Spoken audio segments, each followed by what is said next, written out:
तुरीचं पीक यंदा कोरडवाहू भागातल्या शेतकऱ्यांसाठी खऱ्या अर्थानं नगदी पीक ठरलंय।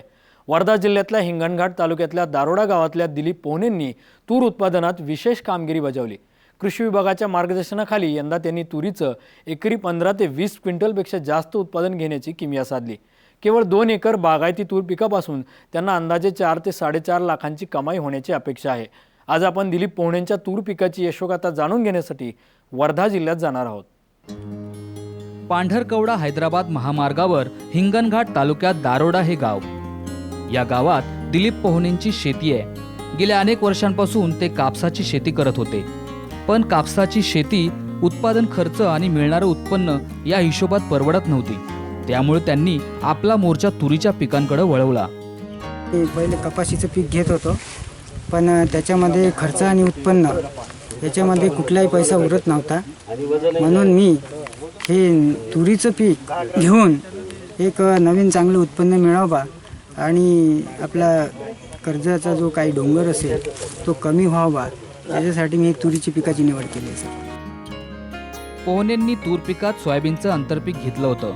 तुरीसाठी त्यांनी गावातल्याच एका शेतकऱ्याच्या शेतातलं बियाणं 2 वर्षांपूर्वी निवड पद्धतीनं निवडलं। त्यातून गेल्या वर्षी त्यांनी तुरीचं उत्पादन घेतलं। यंदा त्यांनी 4 एकरांवर ओलिताखाली तुरीचं पीक घेतलंय, तर 10 एकरांमध्ये तुरीचं बागायती पीक घेतलंय।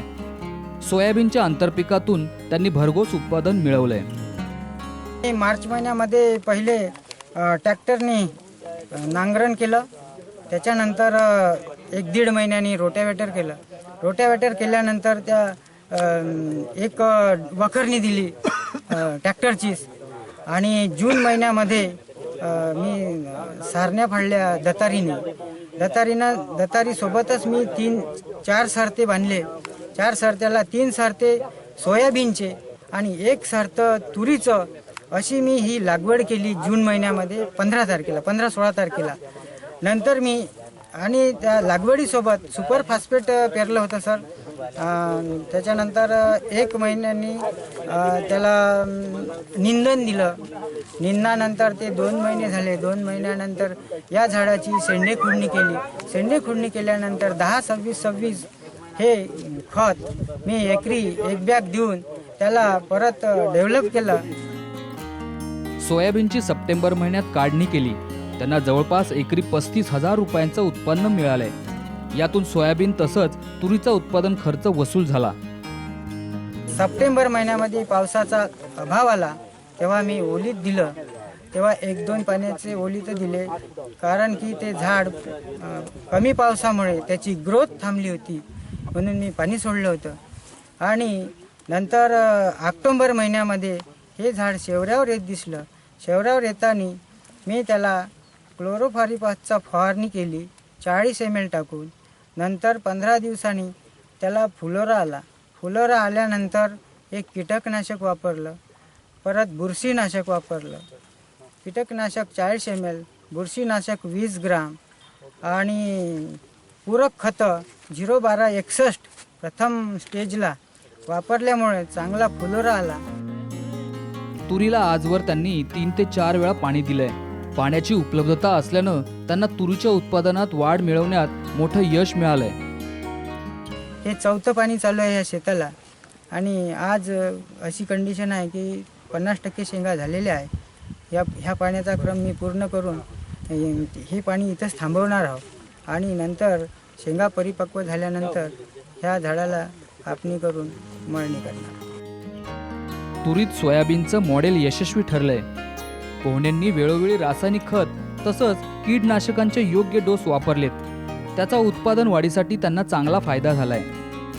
मला या शेतामध्ये नांगरणीपासून आणि हे सोयाबीन प्लस तूर असल्यामुळं मला सोयाबीनचा क्रॉप सप्टेंबर महिन्यातच मिळाला आहे, आणि तो इथे 9.5 क्विंटलचा उतारा आला। 9.5 क्विंटल सोयाबीन मी विकलं मार्केटला 35 ते 25 रुपये भावाने। त्याचे मला कमीत कमी 34,000 रुपये जवळपास आले होते, आणि याचा टोटली खर्च आत्तापर्यंत 25,000च्या खालीच आहे। आणि आता जे स्प्रेअर वगैरे केले हे त्याच्यात आले सोयाबीनपासून मिळालेले 34,000 आणि खर्च झाले 25,000, त्याच्यामध्ये 9,000 रुपये शिल्लक नफा मिळाला. आता याचं टोटल कापणीसाठीच येणार हे पीक ते 9,000 मी याच्यासाठी वापरणार आहोत. आणि सोयाबीन प्लस तूर असल्यामुळे सोयाबीनमध्ये माझा परिपूर्ण खर्च निघालेला आहे. या प्लॉटमध्ये कमीत कमी एकरी 25 क्विंटल उत्पादन अपेक्षित आहे आणि हे शेत 2.25 एकरमध्ये लागवड आहे. त्याचं सरासरी उत्पादन 60 ते 62 क्विंटल येईल आणि मार्केटची व्हॅल्यू जर आजची पकडली 8,000 रुपये भावाप्रमाणे तर 8 सकम 48 हे 4,80,000चं पीक आहे. तो मला मिळणारा निव्वळ नफा दिसतो. याच्यामुळे मी या कर्जाच्या डोंगरातून सावरू शकतो. यंदा पोहनेंना बागायती तूर पिकापासून 4 लाखांचा नफा मिळणार आहे, तर कोरडवाहू तूर पिकापासून एकरी सरासरी 6 ते 8 क्विंटल उत्पादन मिळालं तरी 7 ते 8 लाखांचा वेगळा नफा हाती येणार आहे. बऱ्याच वेळा आपण सांगतो की तुरीचे कोणत्याही पिकाचं सुधारित जातीचं बियाणं वापरा, आणि हे सुधारित जातीचं बियाणं वापरत असतानाही त्याच्यामध्ये निवड पद्धतीने जर केलं तर त्याच्यामध्ये चांगली झाडं, चांगलं बियाणं ठेवून तेच जर पेरलं गेलं तर एक वेगळं आपल्याला चित्र दिसून येतं. तेच आज पोहण्यांच्या शेतावर दिसते.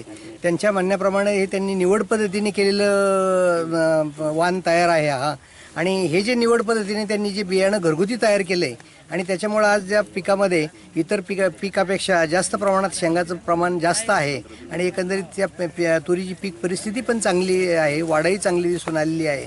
तर शेतकऱ्यांना त्यांनी देताना थोडंसं खात्री करून द्यावं. इथून बियाणं जर इतर शेतकऱ्यांना पाहिजे तर पहिले हे बियाणं तयार झालं तर अजूनही याच्यात त्यांनी निवड पद्धत करावी, चांगलं बियाणं ठेवावं. चांगलं बियाणं जर असेल इतर शेतकऱ्याला देताना त्यांनी बियाण्याची उगवण शक्ती तपासून घ्यावी आपल्या प्रयोगशाळेमध्ये, आणि याच्यामध्ये उगवण शक्ती चांगल्या जर त्याची असेल त्या प्रमाणात त्यांना इतर शेतकऱ्यांना त्यांना ते देता येईल. पोहनेंनी गेल्या 2 वर्षांपासून तूर बियाणांची निवड पद्धतीनं वाढ केली, त्यामुळे बियाणांची गुणवत्ता टिकवण्यास त्यांना यश आलंय. त्यांनी मागच्या 2 वर्षापासून विचार करून तुरीमधलं स्थानिक वाणाचं सिलेक्शन केलं आणि एक तुरीची एक जात जे आहे त्याच्या सिलेक्शनमधून निर्माण केली आणि त्यांनी त्यांच्या शेतामध्ये यावर्षी कमी जास्त 14 एकर क्षेत्रावर ही तुरीची जातीची लागवड केली. ह्या जातीचं वैशिष्ट्य असं आहे की आम्ही बऱ्याचशा झाडांच्या शेंगा मोजल्या तर 600 पासून 1800 शेंगापर्यंत एका झाडाला शेंगा आहेत. त्यातल्या काही भरतील किंवा शेंड्याच्या थोड्याफार 1-2 दाणेवाल्या ते भरणार नाहीत. पण आजच्या ह्या परिस्थितीत पाहिलं तर त्यांना एकरी कमीत कमी 25 क्विंटलच्या आसपास उतारा येईल असं आम्हाला वाटतंय. आणि ह्याच्यातून त्यांनी जे टोटल 14 एकर तूर लावली तर त्यांच्यावर जे काही मागच्या कॉटनच्या कापसाच्या शेतीमुळे जे काही कर्ज झालं होतं त्या कर्जातून ते मुक्त होतील. पोहने यांनी बीज उत्पादन करून शेतकऱ्यांपर्यंत पोहोचवावं अशी अपेक्षा आत्माच्या अधिकाऱ्यांनी व्यक्त केली आहे. त्यामुळे ह्याचा एक बीजोत्पादनाचा कार्यक्रम त्यांनी व्यवस्थित राबवावा आणि ह्या बियाण्याची व्यवस्थित पद्धतीने साठवणूक करावी हा एक विषय आहे. दुसरी गोष्ट, चालू वर्षी आता बियाण्याचा म्हणजे तुरीचे बाजारभाव जास्त राहण्याची शक्यता आहे. तर त्यामुळे एक क्षेत्रवाढीच्या दृष्टीने सुद्धा ह्या बियाण्याचा अतिशय एक चांगला उपयोग होऊ शकतो. कारण हे स्थानिक बियाणं असल्यामुळे याचा शेतामधला जो एक स्टँड असतो म्हणजे जे एक उगवण म्हणा किंवा त्याचं उत्पादन क्षमता ही इतर वाणांपेक्षा, इतर संकरित वाणं किंवा इतर जे बाहेरचे वाण असतात तर त्यांच्यापेक्षा याचं उत्पन्न यांना निश्चित चांगलं मिळणार आहे. विदर्भ मराठवाड्यात तुरीच्या उत्पादनात यंदा मोठी घट झाली आहे. हवामान बदलाच्या संकटाच्या काळात पोहनेंनी मात्र निवड पद्धत आणि रासायनिक निविष्ठांचा योग्य वापर करून विक्रमी तूर उत्पादनाची साधलेली किमया अनेकांना मार्गदर्शक ठरेल. सुरेंद्र रामटेके, साम टीव्ही, वर्धा.